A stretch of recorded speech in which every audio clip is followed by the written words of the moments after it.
Local employment और public services recruitment को लेके एलएचडीसी करगिल के द्वारा एक रेजोल्यूशन पास किया है और इस रेजोल्यूशन में ये बताया गया है कि ये रेजोल्यूशन यूनिनोमसली पास किया गया है। लद्दाख के लिए अपना सेपरेट जो है पीएससी की मांग किया जा रहा है। स्टेट पोस्ट के लिए जो रिजर्वेशन है उस रिजर्वेशन का मॉडल जो है सिक्किम मॉडल रखने को कहा गया है और एज रिलैक्सेशन की बात की है। डॉक्टर साहब हमारे साथ ज्वाइन करने के लिए बहुत बहुत शुक्रिया। यकीनन जो गैजेटेड पोस्ट के हवाले से रिक्रूटमेंट के हवाले से कहीं ना कहीं कंसर्न है और जो रेजोल्यूशन एलएचडीसी करगिल ने पास किया है इस रेजोल्यूशन को पास करने का क्या मकसद है? क्या ये रेजोल्यूशन यूनानिमसली और प्रॉपर गाइडलाइंस के साथ किया है सर? जी देखिए, आप जानते हैं जब से हमारा यूटी बना है तब से हमारा गज़टेड पोस्ट कोई भी उसका एडवर्टाइजमेंट नहीं हुआ है। तो कोई भी हमारे गज़टेड पोस्ट पे रिक्रूटमेंट अभी तक नहीं हुआ है। तो इस तरह से हमारे बच्चे जो एजुकेटेड हाईली एजुकेटेड जो यूथ वो काफ़ी मतलब एगोनी में फ्रस्ट्रेटेड है। तो इस सिलसिले में हमने सोचा ये हमारा फ़र्ज़ है, क्योंकि हम ये दिखाना चाहते थे इनके कंसर्न के साथ हमारा हिल कौंसिल पूरा इनके जो हमारे बच्चों के फ्यूचर को लेके हमारे लद्दाख के फ्यूचर को लेके हम कितना सीरियस है उसके हिसाब से हमने सोचा कि ये उस पर हम सब ने मिल के सोचा कि हम क्यों ना एक रेजोल्यूशन लाया जाए ताकि गवर्नमेंट का यूटी गवर्नमेंट का और गवर्नमेंट ऑफ इंडिया का ध्यान और ज़्यादा हो उस पर। ये हमारे आप जानते हैं हमारे 4 पॉइंट एजेंडा में भी एक ये है पार्ट है। तो फिर हमने सुना कि हमारे यूटी गवर्नमेंट वो शायद एक प्लान बना के दे रहे हैं कि हमको डेनिक्स हमारे बच्चों को कैडर में डेनिक्स के साथ रखा जाए। तो हमने सोचा ये हमारे पूरे लद्दाख के लिए करगिल के जितने भी हमारे एजुकेटेड यूथ हो उनके लिए ज़्यादा अच्छा नहीं होगा। तो हमने इसी सिलसिले में हमने सोचा और आज के डेट में आपको एक फुल फ्लेज आपको पब्लिक सर्विस कमीशन बनना कैडर बनना वो मुश्किल है।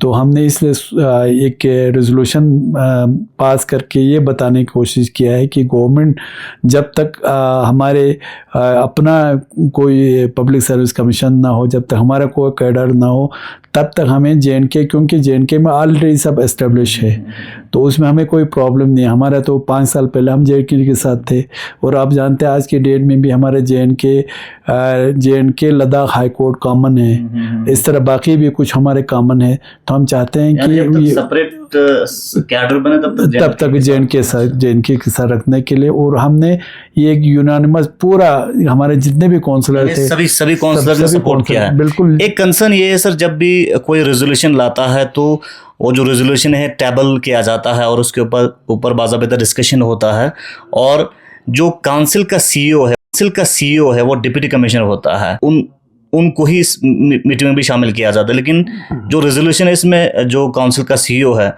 उनकी तरफ से जो रेजोल्यूशन नहीं है प्राइवेट सेक्रेटरी की तरफ से दिखाया जाता है। तो इस पर क्या कहते हैं? नहीं, इसमें देखिए बात ये है, हमने रेजोल्यूशन ये पे एक इसलिए पास किया, हमारे उसमें ऑनरेबल एमपी साहब भी थे तो वो एक ऑफिशियल मेंबर है। तो हमने ये जो हमारे बच्चे आए थे ले से वो एक ब्लू प्रिंट लेके आए थे। तो उस ब्लू प्रिंट में हमें ये कि क्या कहते हैं उसको उन्होंने कुछ सुझाव दिए थे, अलग अलग सजेशन दिए थे। तो उसमें उन्होंने अरुणाचल प्रदेश का दिया था, सिक्किम का दिया था और 2-3 दिए थे। तो हमने ये थारोली डिस्कशन किया। बाकी जहाँ तक आप डीसी साहब का कहने का या उनके सीईओ होने का, बिल्कुल बात सही है सीईओ होने का। तो मार उनका अपने कंपल्सन में उनको आप डी साहब को यूटी के अंदर भी उनको काम करना है उनका, आप जानते हैं। तो मेरे ख्याल में उसमें कोई इशू नहीं था, हमने पास करके दे दिया। उसमें किसी को ऑब्जेक्शन भी नहीं होना चाहिए, क्योंकि तो इसका क्या इम्पैक्ट हो सकता है सर? बिल्कुल इम्पैक्ट अल्लाह की फजल से इम्पैक्ट हो गया है। तो इसमें हमारा कल ही मुझे हमारे कमिश्नर सेक्रेटरी जो है एजुकेशन के खिरवाड़ साहब, उन्होंने कहा कि उनको इंस्ट्रक्शन मिला है, वो आप उसको रीड कर दीजिए, उसके हिसाब से वो मॉडल को रीड कर दीजिए, क्योंकि आपको पता है हाँ जी एजुकेशन में भी आपको मालूम है बहुत कंस्टेंट पोस्ट है, लेक्चरर्स है, आपका जियोस, आपके ऊपर जितने भी आपके सीनियर मास्टर्स है या बाकी जितने भी है प्रोफेसर्स है, असिस्टेंट प्रोफेसर्स है, तो मुझे लगता है इंशाल्लाह उन सब पे रिस्पांस तो हमें उम्मीद है कि उस पे रिस्पांस मिलना शुरू भी हो गया है। मगर ये है कि मुझे उम्मीद है कि हमने अभी जो रिसेंटली आपका जो बातचीत रुक गया था, उससे पहले भी हम चाहते थे इस वाले जो बर्निंग इशू है हमारे लिए, one of the most burning issue, उस पर हमने गवर्नमेंट को कहा था आप उस पर फोकस कर दीजिए, और ये गवर्नमेंट का अटेंशन और ज़्यादा करने के लिए हमने ये गवर्नमेंट का अटेंशन फोकस करने के लिए हमने ये रेजोल्यूशन पास किया। एक चीज़ जानना चाहेंगे, जिस तरह से रिजर्वेशन मॉडल के लिए आप लोगों ने सिक्किम चुना है, तो कंसल्टेशन आप लोगों ने किससे किया था इस सिक्किम मॉडल को चूज़ करने की? क्योंकि कोई भी डिसीजन आप लेते हैं उससे पहले यकीनन एक थॉरो और एक वास्ट विजनरी डिसीजन लेना ज़रूरी होता है, क्योंकि स्टूडेंट्स के और ये जो यूथ है उनके फ्यूचर का सवाल है। देखिए ये तो हमने एक रेजोल्यूशन दिया है, बाकी वो हमने कंसल्ट तो अपने जितने भी काउंसलर थे उनके टेबल पे रखा, फिर हमने ये इस पे डिस्कस किया नहीं, उसमें हमने ये किया कि जो हमारे ब्लूप्रिंट जिन्होंने बनाया था उन्होंने एक्सपर्ट वगैरह से बात करके स्कीम का मॉडल जो है हमें उन सब में आज के डेट में, क्योंकि हमारे ये सब कानून के दायरे में भी होना चाहिए, और ये मतलब इम्प्लीमेंटेशन है इसका स्कीम में, तो हमने सोचा स्कीम एक तो हमारा छोटा स्टेट है हमारी तरह, और बाकी उनका जो है उनका 80% के आसपास जो लोकल्स है उनको रिजर्वेशन का है, तो इस तरह से हमने जो कुछ जो मॉडल्स देखे उससे हमें ये अच्छा लगा। ये हमारा सजेशन है और हमारा रेजोल्यूशन सुझाव है, ये ज़रूरी नहीं है गवर्नमेंट उस पर वाइड करे, मतलब उस पर सब गवर्नमेंट उस पर पूरा 100% उसको ये करे, मगर हम चाहते हैं कोई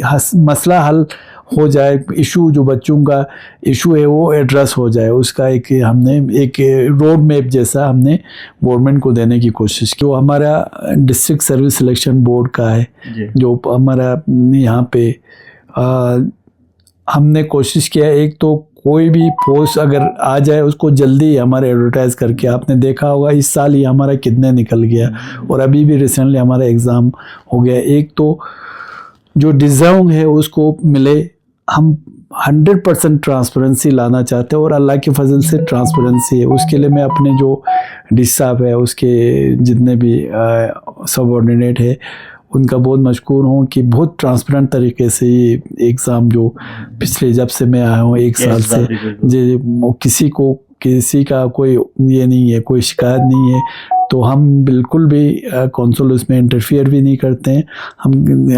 हमारा ये मानना है जो जेन्युइन होगा, जो रियली डिज़र्व होगा उसी को मिलना चाहिए, और अल्लाह की फजल से ये आज आपने देखा पिछले 1 साल से बहुत सारे जो हमारे क्या कहते हैं उसको ये छोटे मुलाजिम पोस्ट है, वो नॉन गजटेड पोस्ट, बहुत सारे पोस्ट फिल अप हो गए, और अभी भी इंटरव्यू चल रहा है, अभी कल भी हो गया था कुछ का इंटरव्यू, अभी 10 को फिर इंटरव्यू इंशाल्लाह। तो आने वाले समय में और भी सर केसेस भी खास कर चूँकि डिस्ट्रिक्ट लेवल के कैडर पोस्ट इसके लिए रिक्रूटमेंट के लिए क्या आपकी तरफ से इनिशिएटिव्स हैं, और जो वैकेंट पोस्ट हैं उनको जल्द से फिल करने की किस तरह कोशिश कर रहे हैं?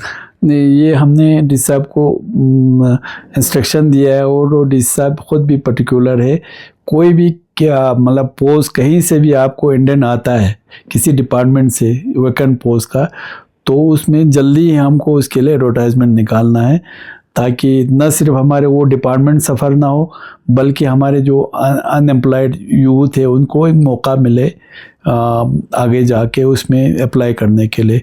तो कोई भी किसी डिपार्टमेंट से अगर कोई इंडियन आता है कि फलानी पोस्ट वैकेंट है, तो उसके हिसाब से इंशाल्लाह हम कोशिश कर रहे हैं, और अभी तक हुआ भी और आगे भी इंशाल्लाह ऐसा होगा। Thank you sir.